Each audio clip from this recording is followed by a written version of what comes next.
I've got the Choice Movie Review. Two unlikely people get together when a girl moves right next door to this one guy, but how far will their attraction go? As far as the story goes, this is a movie that is based off of yet another Nicholas Sparks novel.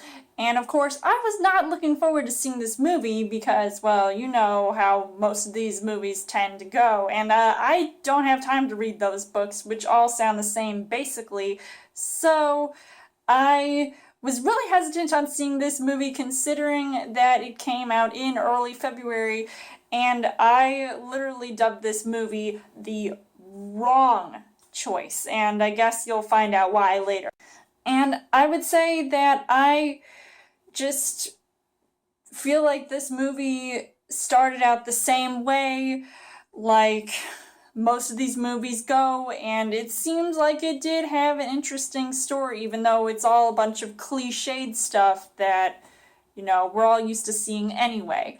So, as far as the casting goes, you've got Benjamin Walker, who I hadn't really heard about until one of my friends told me that he was in Abraham Lincoln Vampire Hunter, which I did not see, so I guarantee you that seeing this movie wasn't going to change my opinion on his acting, even though it seems like, yeah, of course he has to play the supposed pretty boy in this movie.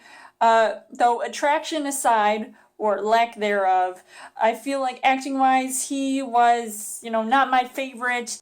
And of course I'm not comparing him to other actors like Channing Tatum or Scott Eastwood, just anybody else who starred in those Nicholas Sparks movies. Then you've got Teresa Palmer, who, though I do enjoy some of her acting, I feel like in this movie she was just okay in this movie. I don't know, I didn't find their chemistry to be all that, and I don't know, maybe I was just being rubbed the wrong way, thinking like, oh, maybe they do make a good pair in this movie, despite what little I knew about the storyline as a whole.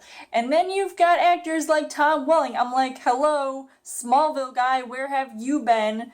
And you might have been in like a Cheaper by the Dozen type movie, but this, I'm just thinking maybe it wasn't such a good fit for him, considering how much has changed, and his acting was just completely wasted here, even though he was supposed to be paired off with Teresa Palmer's character, and they were together until she decided, oh, I don't need you, Superman.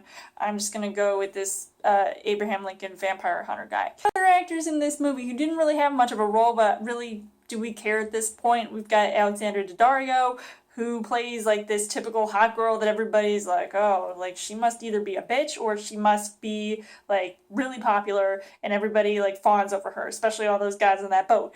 And really, I'm glad she didn't have that big of a role, because I probably couldn't stand listening to her, considering that she's going to be in the new Baywatch movie.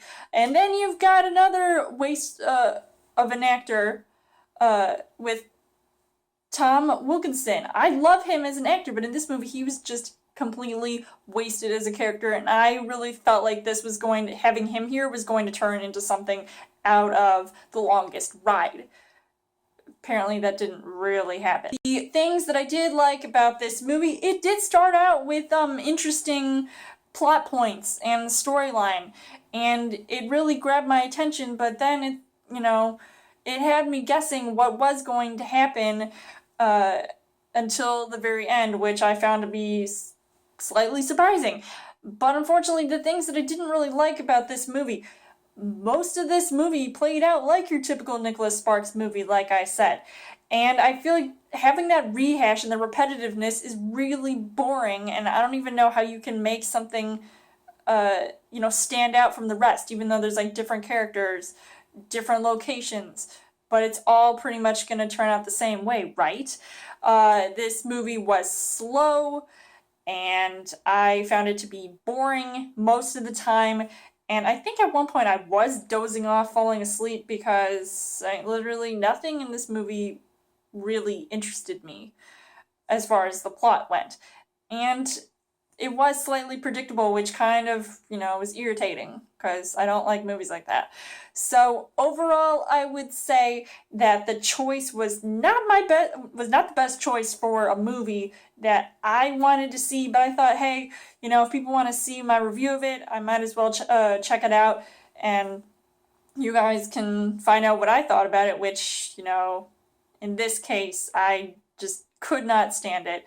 So I would not recommend seeing this movie. I don't know if it would, make a difference if I read the book, but then again, I wouldn't want to waste my time or money trying to figure out why the heck all of these stories seem to be the same formula. So I would give this 1 heart on the heart rate scale. So let me know in the comments what you guys thought of the choice. And as always, you guys can subscribe to my channel. I've got more movie reviews, movie updates. Come back every week for a Chill Thursday video. You guys can also like me on Facebook and follow me on Twitter. And I will see you guys later.